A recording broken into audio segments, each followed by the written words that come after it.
In a world obsessed with polish and perception, true magnetism lies in what we fear to expose.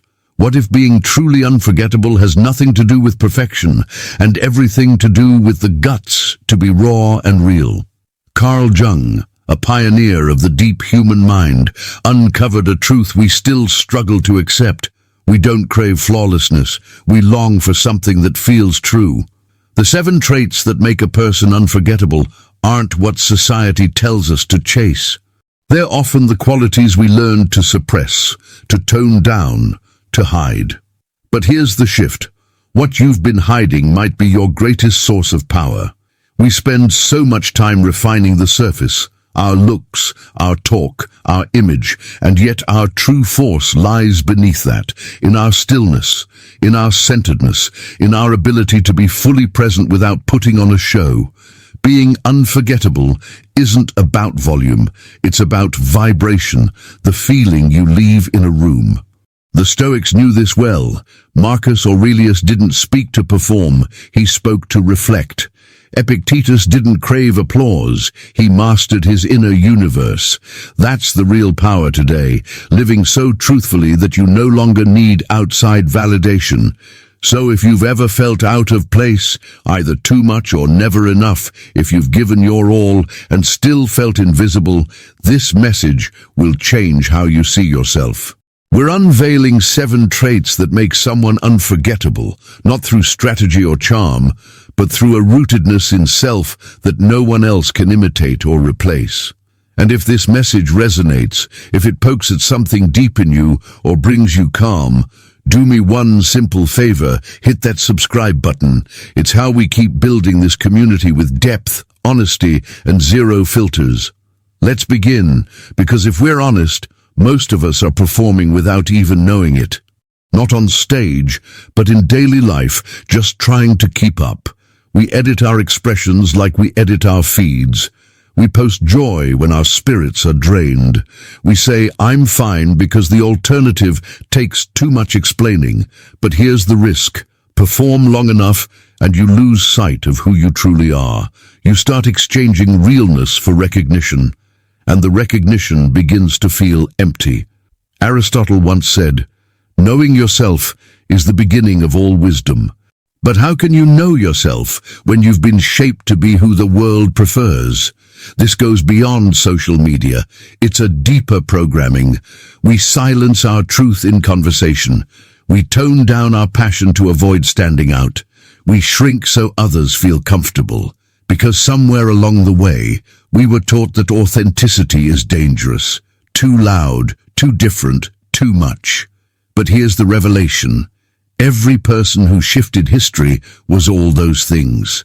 Carl Jung wrote, the privilege of a lifetime is to become who you truly are, not who your parents designed, not who your boss prefers, not who makes your friends feel safe. You, the unfiltered, incomplete, growing version. That's where your strength lives, in the unvarnished truth, not the mask. Jung's work revolved around individuation, the journey of embracing every part of yourself, even the ones that don't fit the script. And let's be clear, wholeness is far more magnetic than perfection. Think of those who left a lasting mark on you. Was it the ones who had it all together, or the ones who let you be yourself, the ones who spoke their truth even if it was messy, the ones who laughed deeply, who cried openly, the ones who didn't perform but showed up fully? They stay with us not because they were flawless, but because they were real. And in a world flooded with fakeness, being real is a form of rebellion. Socrates didn't just want us to live. He pushed us to question how we're living, and sometimes that question looks like, where am I pretending just to be liked? If you sit with that long enough, you'll notice the fractures, the places you traded honesty for acceptance.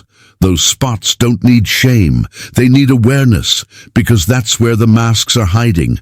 And when you begin to lift them, something wild returns, freedom. They'll call you too much, too sensitive, too still, too passionate, too kind, but really, too much is just code for too hard to control, and that's the whole point. Epictetus taught that true freedom isn't doing whatever you want. It's being unowned by anything external.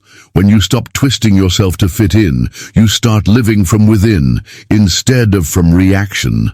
Plato talked about shadows on the wall, mirages we mistake for reality.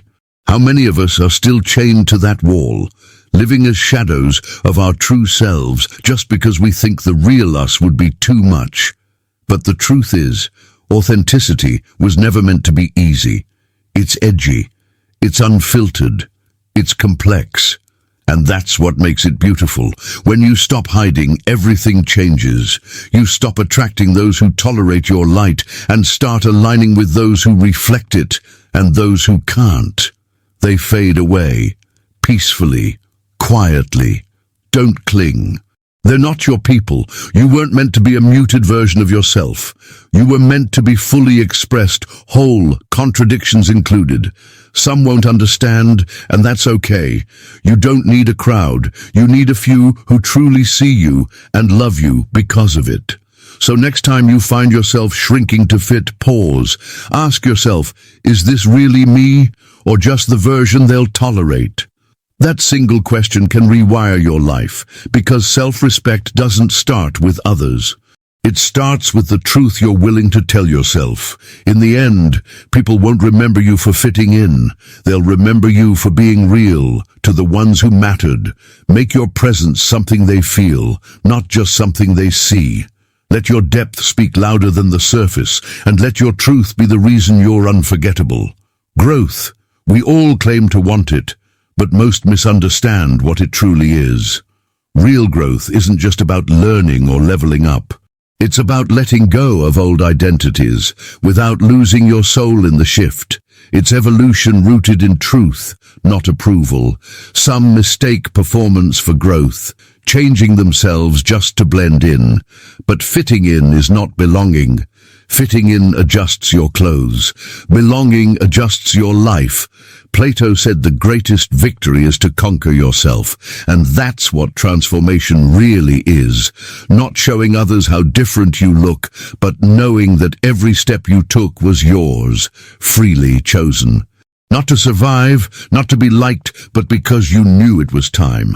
Marcus Aurelius said, "Waste no more time arguing what a good person should be one." No theater, just truth. The Stoics taught that growth wasn't status, it was character. It was who you are when no one's looking. While the world performed, the Stoics did the inner work. They mastered the silent strength, the kind that doesn't fade. And evolution? It doesn't mean becoming someone else. It means revealing the best parts of who you've always been. You don't abandon your essence, you enhance it, like upgrading your system, familiar outside, deeper inside. Your identity isn't replaced, it's restored. The bugs cleared, the features unlocked, the potential, it's always been there. Growth just brings it online. Carl Jung called this individuation, the journey to wholeness, and that requires shedding what was built on fear, on approval-seeking, on comfort zones. Not everything you picked up along the way was yours to keep. Some habits were for survival, some masks protected you, but now they're limiting you. And the moment you see that, really see it, is the moment you start to grow with intention, not to prove something, but because you finally know who you are beneath it all. Now let's be clear. Growth isn't self-hate, it's self-respect. It's loving your current self enough to say, you deserve more. Change isn't a rejection of now, it's a recognition of what's possible. I've made it this far, now I'm ready for what's next. That's not giving up on yourself, that's honoring your potential. Socrates believed an unexamined life was not worth living. And when you finally truly look at your life, without defense or shame, you start to see patterns, where you've grown, where you've shrunk. You see the places you traded truth for belonging, stepped into rooms that never deserved you. That kind of awareness, it's a superpower, because you can't change what you refuse to face, but when you face it, you take back control. And you realize no one has to let you evolve. You can just begin. And yes, Real growth is messy. It's not all glow-ups and enlightenment. Sometimes it's stumbling. Sometimes it's isolating. Sometimes it means outgrowing the people who loved the easier, quieter, more predictable version of you. But that's okay. You weren't born to stay stuck for anyone's comfort. You're here to stay awake, alive, evolving. Aristotle said that we are what we consistently do, which means excellence isn't a single moment, but a pattern. Growth works the same way. It's not one big breakthrough. It's the daily choice to show up, to choose reflection over reaction, discipline over distraction, courage over comfort, and know you won't always nail it. But that's not the point. The goal isn't perfection, it's progress. It's becoming the kind of person who doesn't need to announce they've changed, because it's evident in their energy, their presence, their actions. You'll know you're evolving when your silence speaks louder than your words, when your calm is stronger than your anxiety, when your triggers become your teachers, and when the people you used to chase now look to you for clarity because you've become clear in who you are and where you're going. So if you've been waiting for a sign, this is it. Don't wait for a crisis. Don't wait for someone else to give you permission. You're allowed to outgrow who you were. You're allowed to move forward, to shed labels that no longer fit. Growth isn't betrayal, it's honesty. And when you grow from your values, not from your fears, no one can take that from you. You don't grow to earn love. You grow because you love yourself enough to move. And that's what makes you unforgettable. Not the version of you who stayed still for approval, but the one who kept becoming, even when no one understood. So keep becoming, keep going. We've been fed this lie, that to be loved, to be admired, to be remembered, we must be flawless.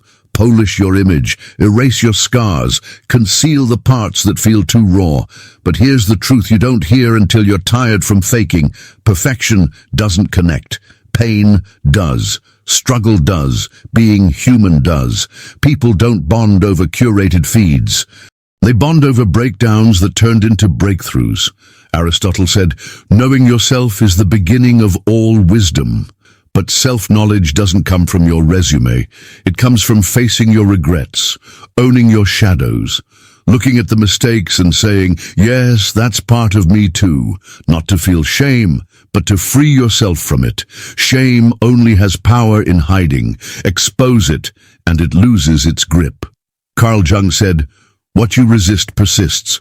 What you accept transforms.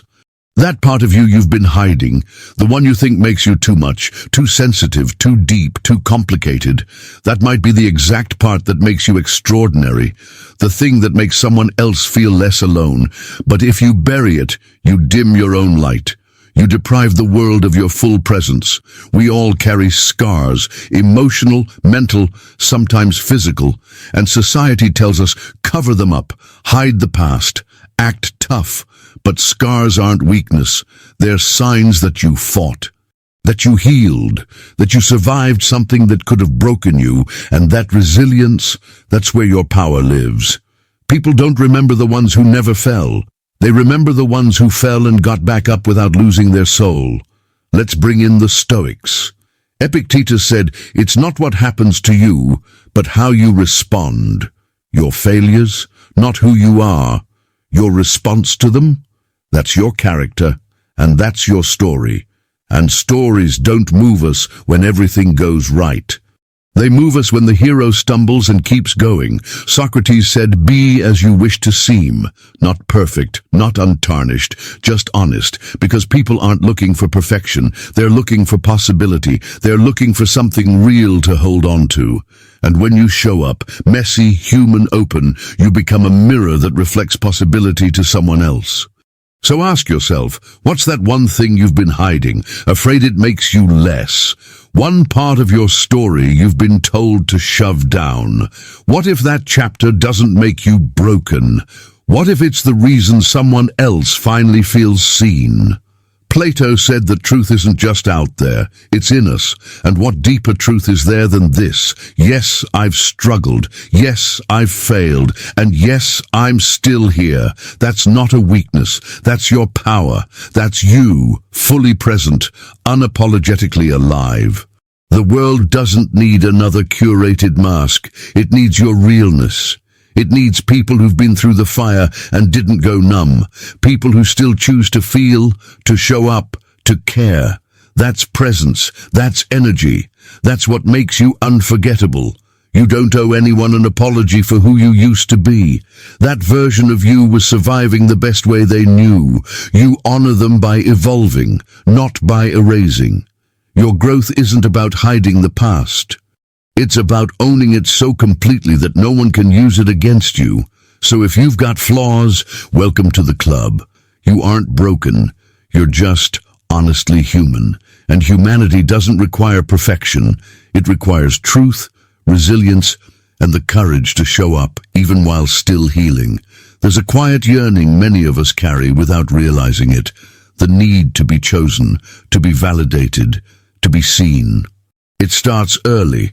We're taught to raise our hands and wait for approval, to be polite, agreeable, and hope that someone will see our worth. But here's the part no one mentions. The more you strive to be chosen, the more you lose touch with your own belonging. Because to be chosen means someone else holds the power. It means you're waiting on their recognition to feel enough. And that isn't love.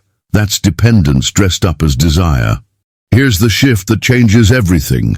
Stop waiting to be picked. Start choosing who gets access. That one choice isn't just empowering, it's liberating. Instead of shrinking to fit someone else's life, you stand firm in your own and ask, does this person align with my truth? Not from pride, but from clarity. Seneca said, as long as you live, keep learning how to live. And learning to live means unlearning how to beg for belonging.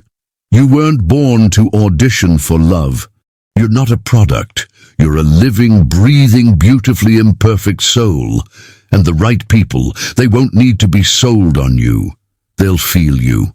Jung once said that people project their unmet needs and shadows onto others. So if someone makes you feel like you have to earn your worth, that speaks to their void, not your value. Their lesson is theirs to learn. Yours is this. You are the gatekeeper of your life. Your energy is your space, and access is a privilege, not a right. Imagine if your first question in relationships wasn't, do they like me? But do they match the life I'm building? The authentic one, the grounded one, the peaceful one. Suddenly, it's not about pleasing. It's about aligning.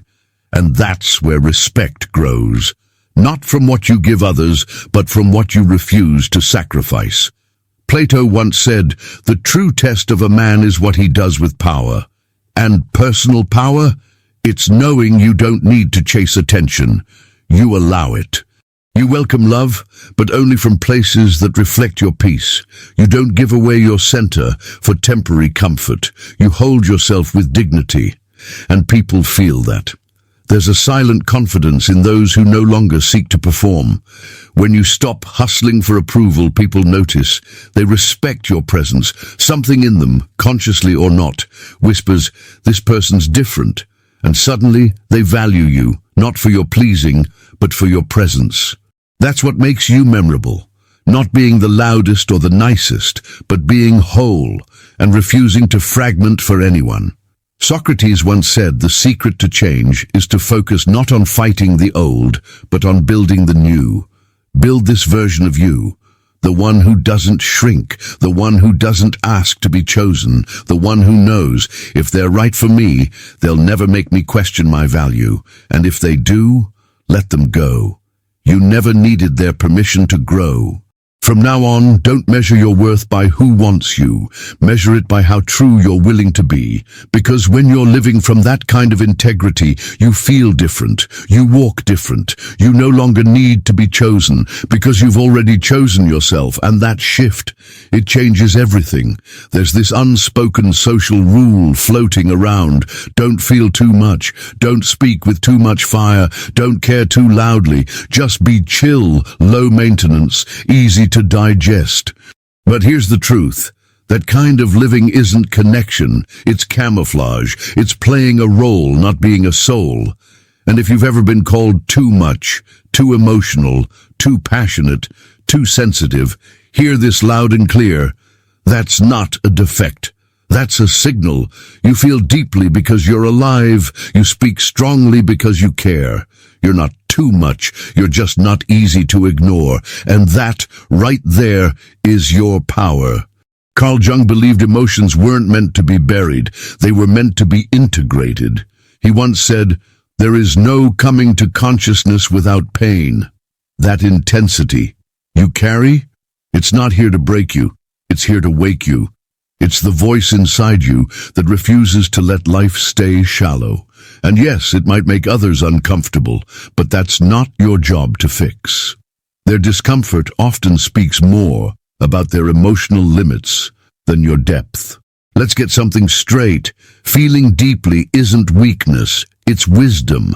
Aristotle spoke of moderation as a virtue, but he didn't mean you should suppress yourself. He meant you should master yourself. Feel fully, but don't drown. Love hard, but don't lose yourself. That's the difference between spiraling and strength, and make no mistake, to feel in this world is courageous. In a time where most escape, numb out, or shut down, you keep your heart open. That's not too much. That's a miracle. Why do they call you too much? Because intensity disrupts the comfort zone. It demands presence. It exposes falseness. Your passion challenges their apathy. Your vulnerability confronts their numbness. Your honesty highlights their masks. So instead of rising to meet you, they label you too sensitive, too complicated, but that's not truth, that's projection. Even the Stoics, the masters of discipline, never said to deny emotion, they said to understand it. Marcus Aurelius said, "You have power over your mind, not outside events." And that includes your emotions. You don't have to dim your fire. You just have to direct it. Feel fully, but let your wisdom drive. That is strength. That is emotional mastery. Socrates said, "Know thyself." And knowing yourself means knowing how deeply you feel and honoring it, not apologizing for it.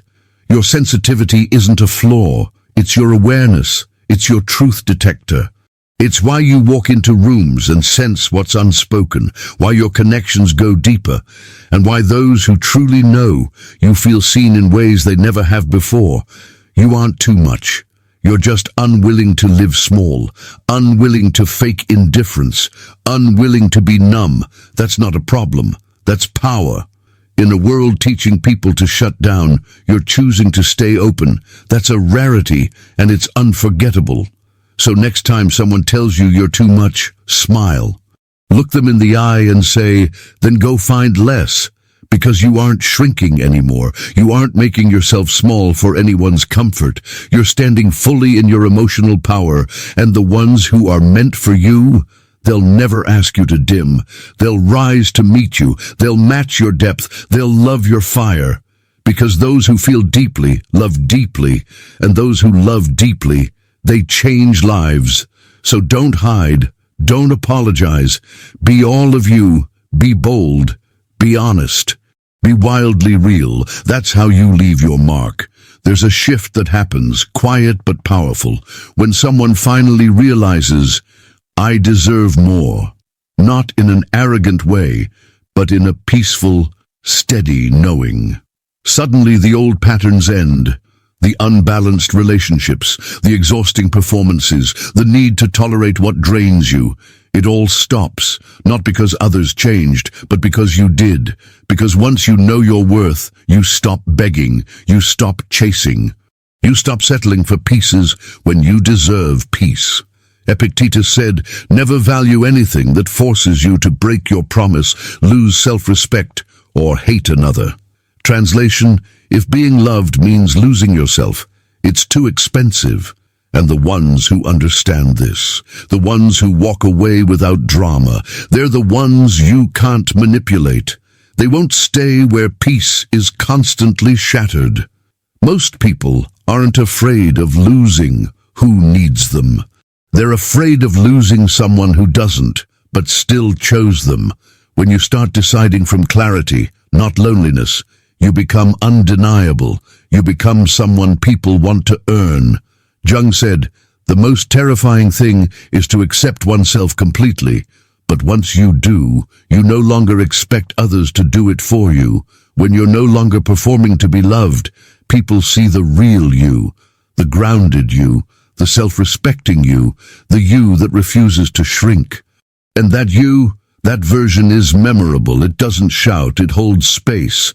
Boundaries aren't walls, they're filters. They let the right energy in and keep the chaos out. They say, this is what I allow, this is what I don't.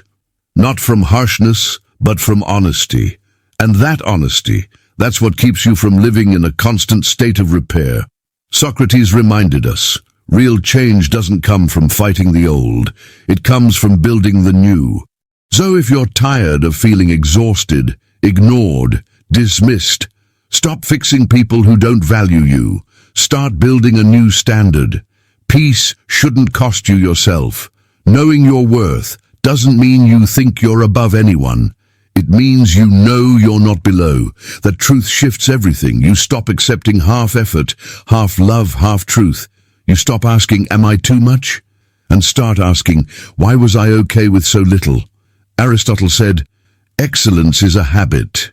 So make self-respect your daily practice. Make saying no to disrespect automatic.